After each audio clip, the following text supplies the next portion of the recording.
La purificación. La purificación juega un papel muy importante y es una condición previa en la experiencia mística. En primer lugar, se trata de la purificación de los sentidos. Esto significa que es necesario retraer nuestros sentidos de todo lo que pueda distraerlos, para lograr más fácilmente el recogimiento. El siguiente paso es la purificación del espíritu.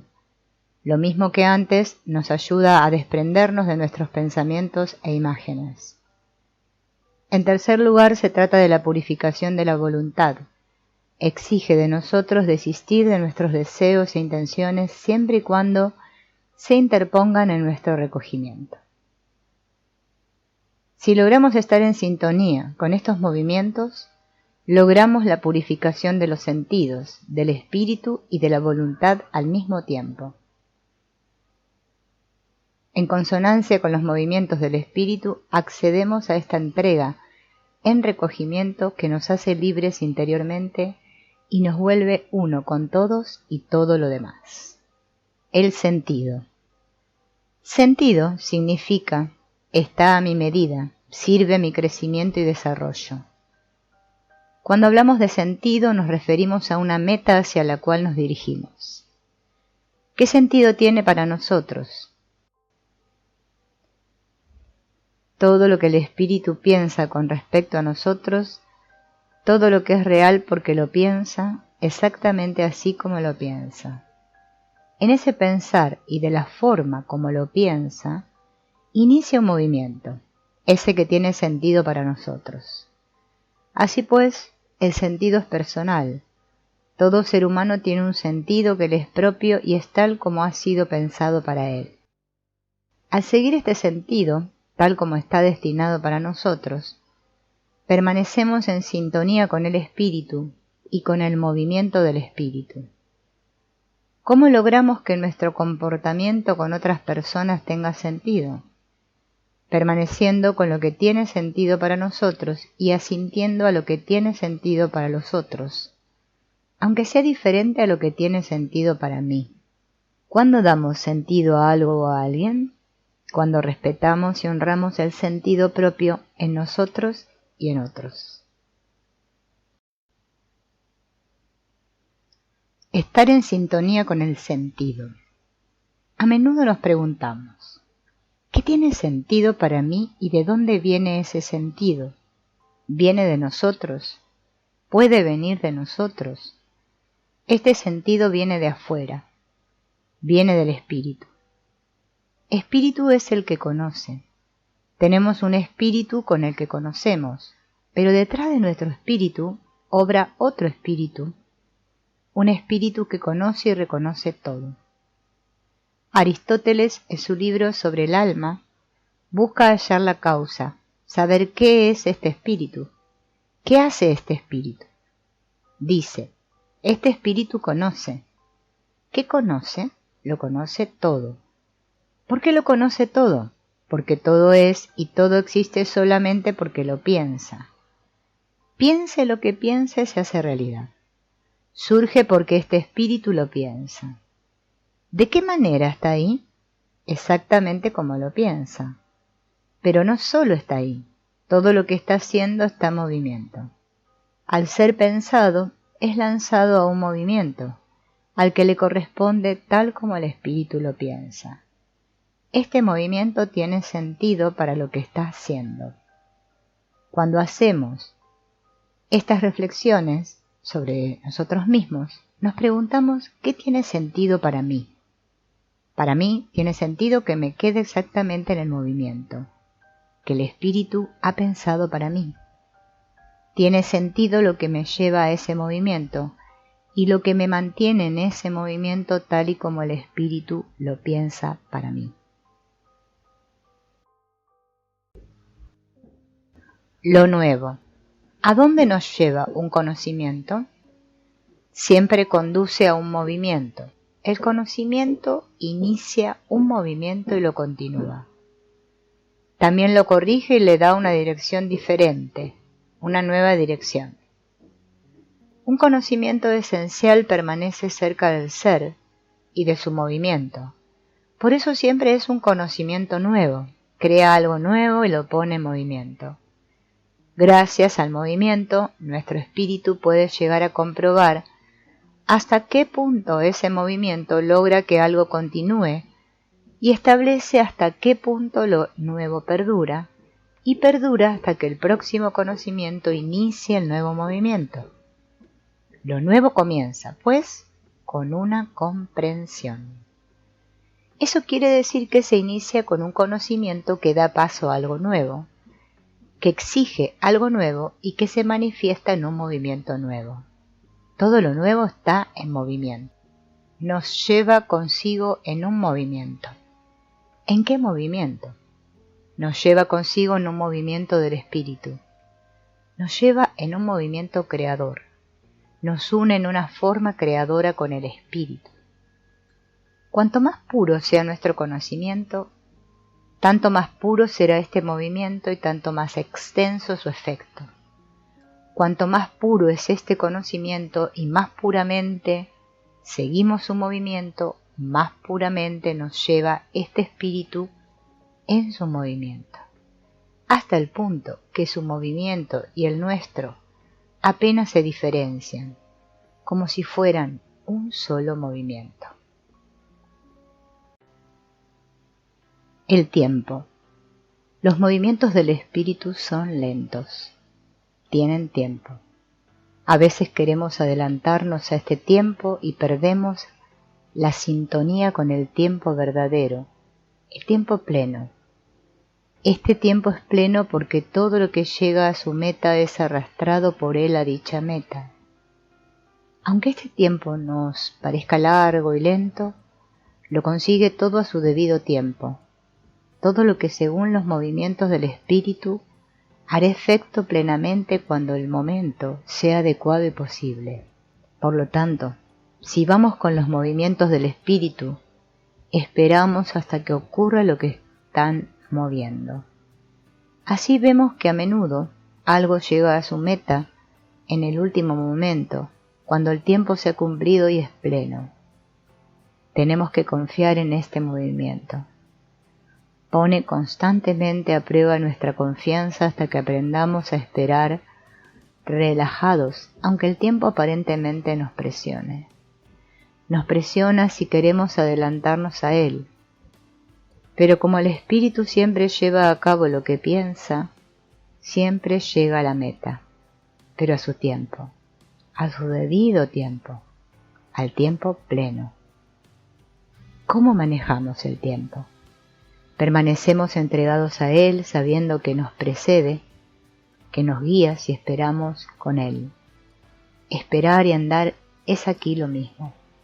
Ambos permanecen en el movimiento del espíritu. Abajo. Solo podemos ir con el espíritu si estamos abajo. Solamente abajo estamos en sintonía consciente con los movimientos del espíritu. También, quienes pretenden estar arriba y quieren permanecer arriba, son movidos por este espíritu. ¿Para qué y cómo? No lo sabemos, y tampoco nos debe interesar.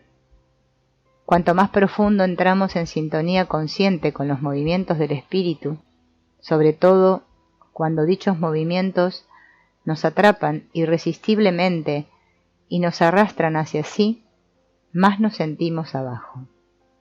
Abajo en el sentido de que somos conscientes de que tanto la dirección como la comprensión adecuada, la perseverancia y la fuerza necesarias llegan de afuera. Tenemos que someternos a ello, sin libertad de movernos de otra manera. Permanecemos ante este espíritu y su movimiento, impotentes y pequeños, es decir, abajo. A veces un movimiento así nos lleva hacia arriba y nos convierte en guías responsables. Ese movimiento nos lleva consigo a un conocimiento que a muchos nos permite ir aún más adelante, como si ya estuviéramos arriba. A veces también nos parece que estamos arriba, aunque por poco tiempo. Pronto aprendemos que hay algo aún más arriba, y volvemos a ser conscientes de nuestros límites. ¿Cómo aprender a permanecer abajo? Y, cuando nos hemos elevado por encima de otros, ¿cómo regresar sanos y salvos abajo? Permaneciendo en el instante, solo en el instante. Este momento es un momento guiado, dirigido al obrar y a la preparación del obrar, ya que en ese momento estamos concentrados en lo que hacemos y en lo que eso exige de nosotros. De esta manera, estamos en un movimiento del espíritu, desprendidos de nuestras imágenes de lo que es arriba y lo que es abajo. Nos quedamos en el lugar que el espíritu nos asigna en ese obrar. ¿Dónde? Abajo, completamente abajo. El curso de la vida. ¿A quién le pertenece el curso de la vida? ¿Puede alguien decir, este es el curso de mi vida, este es el curso de tu vida? ¿La vida de quién transcurre ahí y por quién está siendo movida? Sea cual sea la forma en que uno vive, así es como sucede y puede y debe vivir, ya que así, tal como vive, es querido. Tal como vive está pensado, pensado con amor. Tal como vive está pensado espiritualmente y tal como vive, vive espiritualmente. Eso significa que el espíritu, que todo lo piensa tal como es, lo piensa él y piensa su curso de vida tal como es. Por eso su curso de vida no puede ser diferente, porque está pensado por este espíritu tal como es, únicamente de esa forma.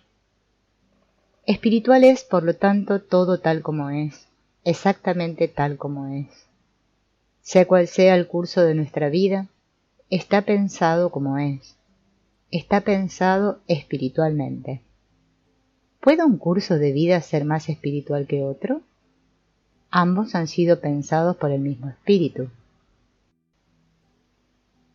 ¿Podemos comparar los diferentes cursos de vida? ¿Podemos decir que uno es mejor que otro? ¿Podemos decir que uno es más espiritual que otro? ¿Acaso un curso de vida puede ser más espiritual que otro, como si estuviera más íntimamente unido con el espíritu y más pensado y querido que el otro? Aquí los opuestos desaparecen. Ningún curso de vida es mejor o está por encima de otro. Ninguno es menor o inferior. Ninguno es malo o está mal. Ante este espíritu no hay diferencias. Lo piensa todo tal como es. Lo mueve todo tal como se mueve. Es el único que lo piensa todo y lo hace existir todo tal como es. Sea lo que sea que se mueva, sigue su movimiento, y no puede moverse de otro modo diferente a como él lo mueve. Entonces, ¿para qué esos nobles ideales de lo que es bueno o malo, correcto o incorrecto, sanador o nocivo, aprobado o no por Dios? Al fin y al cabo todos son iguales entre sí. ¿Qué nos queda entonces por hacer? Somos como somos. Permanecemos como somos. Nos dejamos mover tal como somos movidos, independientemente de las consecuencias para nosotros y para otros. Nos dejamos mover sin sentirnos culpables y sin sentirnos santos o espirituales. Ante este espíritu solamente somos. Somos como somos. Solamente existimos. ¿Cómo? Espiritualmente. La devoción. La devoción se dirige tanto a lo cercano como a lo lejano. La experimentamos más fácilmente en lo cercano, en lo próximo. Por ejemplo, cuando en la naturaleza vemos un cielo lleno de estrellas, en el espacio infinito y lejano. Sin embargo, para nosotros forma parte de lo cercano. Los niños son devotos de sus padres y saben lo profundamente unidos que están a ellos. Sin ellos se sienten perdidos. Pero su devoción es más que un sentimiento de dependencia, es por encima de todo profunda entrega y amor.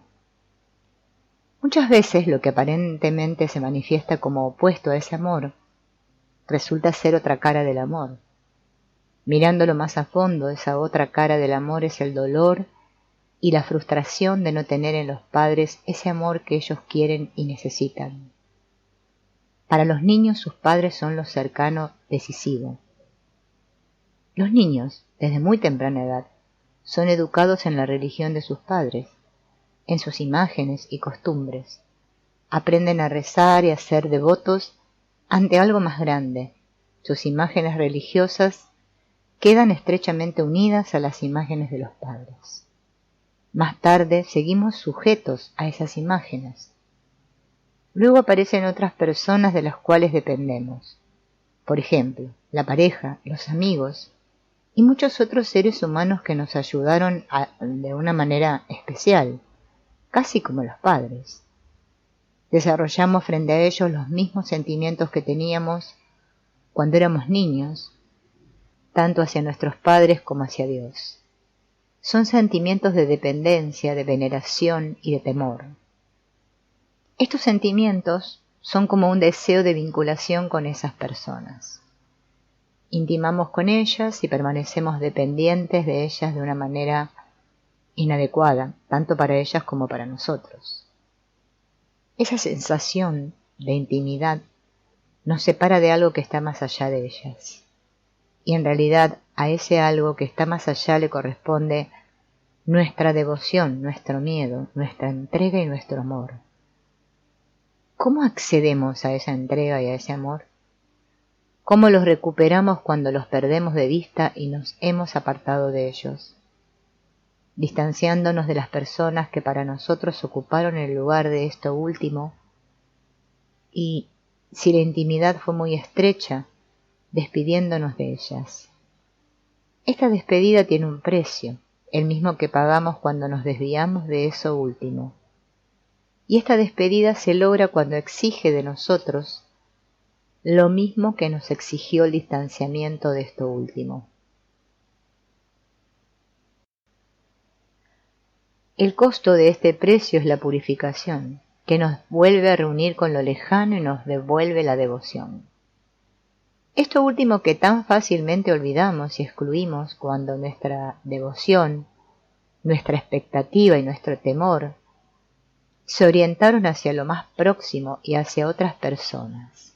¿Qué es? Es la fuerza que lo mueve todo tal como es. De ella depende todo movimiento. En ese sentido, también depende de ella todo movimiento que nos ayuda y que nos facilita lo que necesitamos. De igual modo, es el movimiento que nos desafía y nos lleva a la realidad, y el que nos amenaza y nos pone en peligro. También el que nos trae sufrimiento y pérdidas, y del que tenemos temor. Este movimiento desafiante nos hace olvidar con facilidad que se trata de un movimiento divino, divino en un sentido amplio y último, que permanece en su mayor parte oculto para nosotros. Existe el peligro y la tentación de retirarnos o apartarnos de él y de orientarnos más a lo cercano y confiable, sobre todo a las personas cercanas e íntimas. ¿Con qué resultados? Con el resultado de que esa ayuda nos hace pequeños y nos esclaviza. Nos hace perder la orientación fundamental y sus consecuencias, tanto a nosotros como a los demás, porque esperamos que esas personas se interpongan entre esa fuerza y nosotros, nos protejan de ella y la vuelvan inofensiva. ¿Cómo permanecemos junto a esa fuerza que lo mueve todo y a todos sin perder la relación con lo cercano?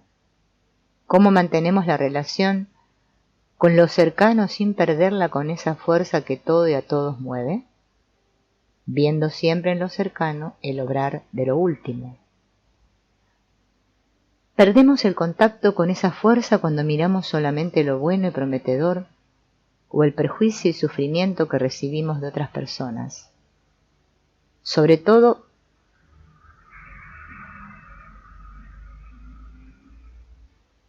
perdemos el acceso a la comprensión y a la ayuda que nos da esa fuerza cuando no la miramos por encima de lo cercano y no le damos la devoción que le corresponde. La devoción hacia eso último, inmenso y lejano, incluye la devoción a lo cercano. lo hace más amplio y lo complementa, pues lo cercano también es movido por esa fuerza y es parte de ella. Quien lo quiera excluir, excluirá de su conciencia y de su amor lo lejano y lo último. La devoción hacia lo último está orientada al todo y a las partes, tan lejos o tan cerca como nos parezca. ¿Qué es lo más importante en esta devoción? Ver también en todo lo cercano el obrar de lo lejano y último, y todo lo demás que está a su servicio. Por un lado, ir con este movimiento nos hace solitarios. Cuando permanecemos con esta fuerza y con su voluntad, estamos solos. Por otro lado, nos hace independientes y nos libera. Finalmente, ¿en quién podemos confiar? En esa fuerza, en ella solamente. ¿Cómo? Sin temores, sin intenciones ni miedos, entregados plenamente, movidos y sostenidos por ella. ¿Nos separa esto de los demás seres humanos? ¿Nos separa de nuestros amigos, de nuestra pareja, de nuestros padres? En cierto modo sí, pero al mismo tiempo también los hace capaces y libres para el servicio al que están llamados. Así pues, ¿estamos aún separados de ellos? Todo lo contrario, todos tal como son, permanecen más amplia, profunda y fuertemente unidos a todos los otros porque se entregan a esa fuerza y están en devoción ante ella. Todos están en el servicio de la misma manera y permanecen cercanos los unos a los otros de una manera muy especial.